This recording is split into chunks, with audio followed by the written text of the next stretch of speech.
Today, for many of you in the US, it is currently October 7th, the time that we stop and remember the truly horrific tragedy that took place 2 years ago when Hamas went over and killed 1,300 Israelis and took back a number of hostages. And to see loads of people here in Australia, the UK, and elsewhere celebrating what Hamas did. In Sydney, Australia, at Town Hall, there were chants, there were celebrations. Apparently, one woman wanted to go that Hamas has every right under the international law, and they're justified to resist against ethnic cleansing. So, what these people are trying to say, not trying to say, it's what they are actually saying, is that October 7th was justified, and the 1,300 Israelis that died, even those that were taken back, that's all okay to them. See, the level of hate that is being spread in our society is truly something to behold, isn't it? And there's a disturbing link now between the radical Islamist groups and organizations, as well as the pro-Palestinian groups that are planning to hold a rally at the Opera House in Australia to honor the horrific October 7th attack. Fears have been raised. A pro-Palestinian activist group linked to a fundamentalist Islamist faction could be used to peddle extremist ideology in Australia.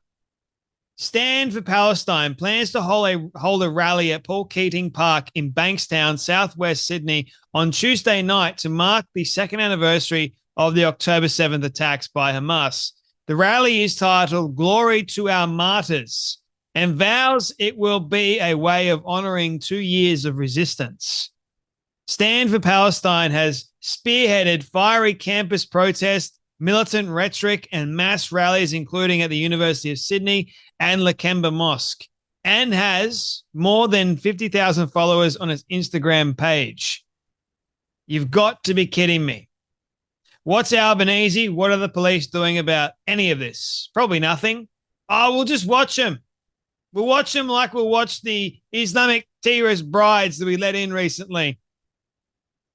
The group is linked to Hizb ut-Tahrir, a radical Islamist organization that has been prescribed a terrorist organization in the UK and banned in countries such as Germany. Mate, if the Germans are banning something, you know it's pretty serious. Hizb ut-Tahrir, I think that's how you say it, I don't really care because they're terrorists, is still allowed to operate in Australia somehow, though critics warn its rhetoric glorifies terrorism and undermines social cohesion. Well, if it's banned and classified as a terrorist organization in the UK and banned in Germany, why the actual hell is it still allowed to operate here in Australia? Is like Albanese and his government just asking for an attack? Is he just like waiting for one? What the hell is he doing? You just allowing these people to operate in Australia? Goodness me. So this organization is a global Islamist political organization founded in 1953 with the primary goal of re-establishing a unified Islamic caliphate governed by Sharia law. In February, the group defended two nurses at of course they did. Remember those two nurses that wished to kill the Israelis? Yeah. The Bankstown Lidcombe Hospital, who were filmed expressing the desire to harm Israeli patients. They defended them. The group dismissed the backlash as selective outrage, framing the comments as emotional responses to the war in Gaza. The organization praised October 7th as a day of courage after Hamas terrorists butchered more than 1,200 people in Israel, including an Australian citizen. The Zionist Federation of Australia and federal opposition MPs have called for urgent government intervention, warning the terrorist organization is using Stand for Palestine as a front to disseminate pro-Hamas propaganda and glorify terrorism. Hello?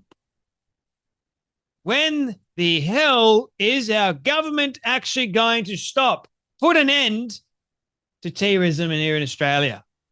I wonder. What's taking them so long? Oh, wait, they let in goodness knows how many people from Gaza. Tony Burke welcomed them in. Come on, guys. Doesn't matter if these people are living in your neighborhood. No, it doesn't matter at all. We don't care about your safety. We just care about how good it looks for us. Look at us. We're virtue signaling dingbats. Among the scheduled speakers for the Glory to the Martyrs rally is Sheikh Ibrahim Dodoon, who previously prescribed the October 7th attacks as a day of courage, a day of victory during a pro-Palestinian rally in Lakemba in 2023. He was outside going, I'm happy. That guy. I'm smiling. I'm happy. He told the crowd. It's a day of pride. This is the day we've been waiting for. He said. Ibrahim has also publicly speculated that Israel's intelligence agency, Mossad, may have manufactured anti-Semitic incidents in Australia to manipulate political outcomes. It continues to appear at events where Hamas leaders were praised and has spoken at conferences organized by the organization's activists. Another speaker, Asala Sayara, reportedly attended a Hamas anniversary rally in Jordan where symbols of the group were prominently displayed. Saraya has previously justified violence when Palestine is occupied and helped organize the protests at the Sydney Opera House in 2023 where anti-Semitic chants were heard. I'm not going to say allegedly because they were definitely heard. ZFA President Jeremy Libella has previously condemned Hizb ut-Tahrir's involvement in pro-Palestine groups. We should not have any doubt as to what the organization's key players and supporters mean when they refer to October 7th as a day of courage, or when they share videos of Hamas terrorists paragliding into Israel. Opposition Senator James Patterson echoed the call for action against extremist groups and has previously urged the Albanese government to investigate the organization and consider listing it as a terrorist organization. The only reason to glorify martyrs on the anniversary of October 7th is if you believe terrorism and the slaughter of Jews should be honored, he told The Australian. Patterson also condemned the groups associated with the rally. It is deeply troubling that a peak body like the Australian Federation of Islamic Councils is collaborating with known extremists like this organization in this sick event. The Albanese government should urgently condemn this event and review their charitable status and ability to accept tax-deductible donations. Oh, so they're getting away with tax, are they? Because they're a supposed charity. Celebrating terrorism should not be supported with a taxpayer's subsidy. Goodness me. The Daily Mail contacted Home Affairs Minister Tony Burke and Stand for Palestine for comment. Gee, I'm not going to hold my breath. They're going to say something about this at all. But what the hell is happening to my country? What's happening to Australia? October 7th, a day of mourning. No, actually, for these terrorists, it's a day of celebration. Celebrating the lives that were taken. Mate, and our government doesn't even want to do anything about this. Lazy, cowardly, or ignorant? I don't know. Or evil? Potentially? Who knows? I don't trust my government at all. Because they've proven time and time again not to be trustworthy.